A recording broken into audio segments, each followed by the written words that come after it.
दोस्तों, मेरा नाम है कुमकुम बिनवाल। आखिरकार महाकुंभ का समापन हो गया।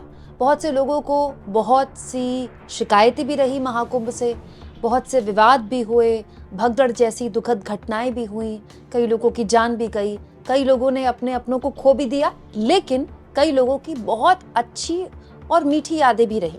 इनफैक्ट बहुताया लोगों की बहुत अच्छी और मीठी यादें रहीं। किसी को कहीं जाने में दिक्कत हो सकती है, कोई ट्रैफिक में फंसा होगा, किसी को भीड़ मिली होगी, लेकिन महाकुंभ जो भी गया वो अपनी मीठी और प्यारी यादें लेकर गया। और हर परिवार से कोई ना कोई महाकुंभ जरूर गया है। ये इस बार के महाकुंभ की अच्छी बात है। लेकिन अब जब महाकुंभ खत्म हो गया है तो महाकुंभ के नाम पर पॉलिटिक्स शुरू हो गई है। बीजेपी आईटी सेल ने पॉलिटिक्स करनी शुरू की है। लेकिन दिक्कत ये हो गई दोस्तों कि बीजेपी आईटी सेल के मुखिया के सामने स्वयं खड़े हो गए मोहन भागवत। जी हाँ, वो आरएसएस जो बीजेपी की जननी कहा जाता है, वो आरएसएस जहां से बीजेपी निकली है, वो आरएसएस प्रमुख मोहन भागवत ने बीजेपी आईटी सेल के मुखिया अमित मालवीय को आईना दिखाया है। वो अमित मालवीय जो गाहे बगाहे किसी को भी आईना दिखाने का दम भरते हैं। दोस्तों, महाकुंभ एक ऐसा मौका है जो हर 12 साल में आता है और हिंदू मान्यताओं के हिसाब से हर किसी की कोशिश होती है, हर हिंदू की कोशिश होती है, उसका प्रयास होता है और वो चाहता है दिल से कि अपने पूरे जीवन काल में कोई एक महाकुंभ में जाकर वो आस्था की डुबकी जरूर लगाए। ये एक तरह से उसकी इच्छा होती है। बहुत से लोग इतने भाग्यशाली होते हैं कि उनको 2-3 महाकुंभ मिल जाते हैं, लेकिन अगर आपने एक महाकुंभ में भी आस्था की डुबकी लगा ली तो वो पर्याप्त माना जाता है। लेकिन फिर भी हमारे देश की आबादी इतनी बड़ी है और संसाधन हर किसी के पास इतने नहीं है, और वक्त की भी कमी कह लीजिए कि हर कोई महाकुंभ नहीं जा पाया। मतलब आपके परिवार में बहुत से लोग होंगे जो नहीं जा पाए, मेरे जैसे भी बहुत सारे लोग हैं जो जाना चाहते थे लेकिन नहीं जा पाए अलग अलग कारणों की वजह से। तो क्या वो सब एंटी हिंदू हो गए? क्या वो सब गैर हिंदू हो गए?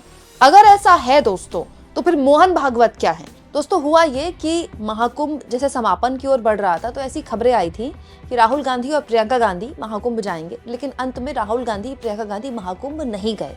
अब जब महाकुंभ समाप्त हो गया है तो अमित मालवीय ने नेहरू की एक पुरानी फोटो शेयर करते हुए राहुल गांधी पर आरोप लगाए और कहा, देश पर कई दशकों तक शासन करने वाली कांग्रेस पार्टी के युवराज राहुल गांधी महाकुंभ में नहीं गए।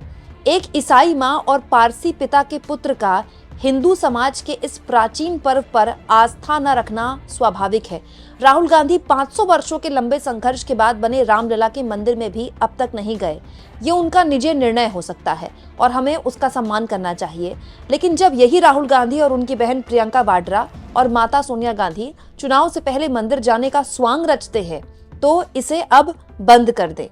देश के बहुसंख्यक समाज को मूर्ख बनाकर राजनीति करने के कांग्रेस की इस घटिया प्रवृत्ति को पूरी तरह नकारने का समय आ गया है। इस महाकुंभ के आयोजन से ये सिद्ध हो गया है कि इस देश में सनातन के सम्मान और संवर्धन के लिए यदि कोई दल या नेतृत्व खड़ा है तो वो भाजपा और प्रधानमंत्री नरेंद्र मोदी जी ही हैं। वैसे तो बहुत लंबा पोस्ट है ये, लेकिन इसका मेन जो हिस्सा जहाँ पर राहुल गांधी को लेकर इस तरह की बातें बोली हैं अमित मालवीय ने, मैंने वो पढ़ा है। वैसे पूरा पोस्ट ही नेहरू गांधी परिवार के खिलाफ है कि कैसे नेहरू गांधी परिवार हिंदू समाज के महाआयोजन को हमेशा से अपमानित करता रहा है, ये भी कहा है अमित मालवीय ने। और केवल अमित मालवीय नहीं दोस्तों, बीजेपी के मंत्री हैं, भाजपा के मंत्री दिनेश प्रताप सिंह, उन्होंने तो ये भी कह दिया है कि महाकुंभ के सफल आयोजन में राहुल गांधी नहीं पहुंचे तो हम कैसे माने कि वो हिंदू हैं।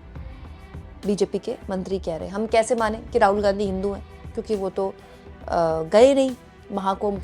और बीजेपी आईटी सेल के मुखिया कह रहे हैं कि ना तो वो रामलला के दर्शन करने गए, ना तो वो महाकुंभ गए। तो मैं बीजेपी आईटी सेल के मुखिया अमित मालवीय से पूछना चाहती हूँ कि क्या वो सरसंघ चालक मोहन भागवत के लिए भी इसी तरह के शब्दों का इस्तेमाल करेंगे? क्योंकि दोस्तों, मोहन भागवत भी महाकुंभ नहीं गए। पूरा महाकुंभ निकल गया, तमाम वीवीआईपीज गए, स्वयं प्रधानमंत्री मोदी चले गए, बीजेपी का शायद ही कोई नेता होगा जो नहीं गया होगा महाकुंभ।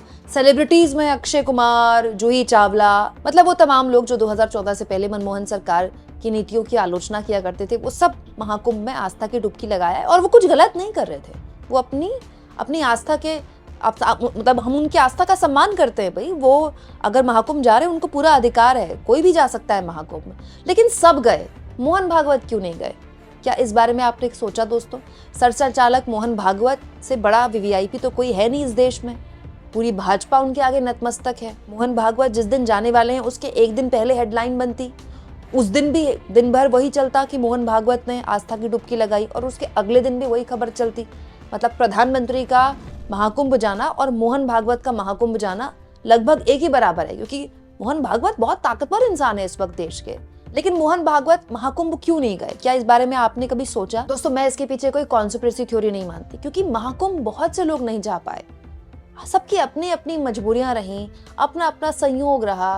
कहते हैं कि वैसे भी इतने बड़े उत्सव में जिसको बुलावा होता है वही जा पाता है। हो सकता है अगले महाकुंभ में हमें वो मौका मिल जाए। लेकिन क्या इसी तरह के शब्द अमित मालवीय या बीजेपी के नेता सरसंचालक मोहन भागवत के लिए भी इस्तेमाल करेंगे? क्या सरसंचालक मोहन भागवत से भी ये पूछा जाएगा कि सबूत दीजिए कि वो हिंदू है कि नहीं?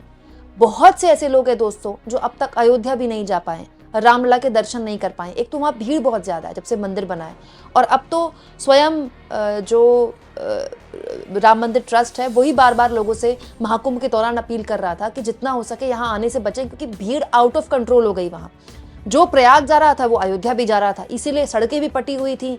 हवाई सफ़र तो खैर बहुत मुश्किल हो गया करना, इतना महंगा हो गया, और ट्रेनें भी पटी हुई थी। तो वैसे भी वहाँ बहुत ज़्यादा भीड़ है अयोध्या में, इसकी वजह से भी बहुत सारे लोग अयोध्या नहीं जा पाए हैं। तो बहुत से लोग हैं दोस्तों इस देश में जो अयोध्या भी नहीं जा पाए, महाकुंभ भी नहीं जा पाए। क्या इस तरह के शब्द अमित मालवीय उनके लिए भी इस्तेमाल करेंगे? ये कितनी अजीब बात है कि हिंदू होने का सबूत हमें एक पार्टी से मिलता है, और एक पार्टी हमें बताती है कि आप हिंदू हैं, आप हिंदू नहीं हैं, आप असली हिंदू हैं या फिर आप नकली हिंदू हैं। सोचिए दोस्तों, पिछले 10 सालों में हम हिंदुओं के मन में जितनी इनसिक्योरिटी बिठाई गई, जितना डर बिठाया गया हिंदू खतरे में है वाला, मतलब 70 सालों में कभी भी ऐसा नहीं हुआ। दोस्तों, ये तब है जब इस देश की राष्ट्रपति हिंदू हैं, इस देश के प्रधानमंत्री हिंदू हैं, तीनों सेनाओं के प्रमुख हिंदू हैं। इसके अलावा देश के एक राज्य छोड़कर, जम्मू कश्मीर के मुख्यमंत्री उमर अब्दुल्ला को छोड़कर लगभग हर राज्य के मुख्यमंत्री हिंदू हैं। इस देश के लगभग हर राज्य के, एक दो राज्य छोड़कर लगभग हर राज्य के राज्यपाल हिंदू हैं। मोस्टली जो जजेस हैं वो भी बहुताया हिंदू ही हैं, चाहे वो हाई कोर्ट्स में हो, चाहे वो जिला अदालतों में हो, चाहे वो सुप्रीम कोर्ट में हो। मतलब जिस देश में 85% से ज्यादा आबादी, बहुसंख्यक आबादी हिंदू है, उस देश के लोगों को पिछले 10 साल से हिंदू खतरे में है का डर बताया जाता है। और सोचिए, उसी देश के एक नागरिक से कहा जाता है कि क्योंकि तुम्हारी माँ ईसाई है और तुम्हारे पिता पारसी हैं तो तुम हिंदू कैसे हो सकते हो। दोस्तों, सोनिया गांधी ईसाई धर्म से ताल्लुक रखती है तो सब जानते हैं, लेकिन राजीव गांधी पारसी कैसे हो गए? ये मतलब कहाँ का लॉजिक है? ये वही लॉजिक है जो पिछले 10 सालों से व्हाट्सएप के जरिए हमें बांटा जा रहा है कि जवाहरलाल नेहरू मुसलमान थे, महात्मा गांधी भी पाकिस्तान पसंद थे, उनको भारत से ज़्यादा उनको पाकिस्तान पसंद था। एक्चुअली में फादर ऑफ पाकिस्तान तो महात्मा गांधी होने चाहिए। इस तरह की बातें आपको सोशल मीडिया में बताई जाती है ना। दोस्तों, अमेरिका में कोई गवर्नर हिंदू बनता है तो हमें कितना प्राउड होता है ना। अमेरिका में किसी बड़े पद में डोनाल्ड ट्रंप ने अपनी सरकार के कई बड़े पदों पर हिंदुओं को बिठाया। हालांकि वो सब भारतीय मूल के हैं, लेकिन वो हैं अमेरिकी, लेकिन वो हिंदू हैं, उनका धर्म हिंदू है। हमें कितना गर्व होता है। यहाँ तक कि जब यूके के पूर्व प्रधानमंत्री हिंदू थे, भारतीय मूल के थे, हमें कितना गर्व होता है। लेकिन ठीक वैसे ही सोनिया गांधी अगर ईसाई थी और उसके बाद वो उनका जन्म इटली में हुआ, लेकिन उन्होंने अपनी पूरी जवानी यहाँ बिता दी, उनके बच्चे यहीं हुए, उन्होंने अपनी सास को यहीं शहीद होते देखा, उन्होंने अपने पति को यहीं शहीद होते देखा, उनके बच्चे बूढ़े भी यहीं हो रहे हैं, उनके बच्चों के बच्चे भी यहीं हो रहे हैं, वो खुद भी यहीं बूढ़ी हो रही हैं, वो खुद भी पूरी तरह से हिंदू हैं, और खान पान उनका हिंदू, उनका रहन सहन हिंदू। मतलब हम सोनिया गांधी को एक्सेप्ट नहीं कर पाए। हम सोनिया गांधी की छवि हमारी नज़र में एक ईसाई से ज़्यादा कुछ नहीं है।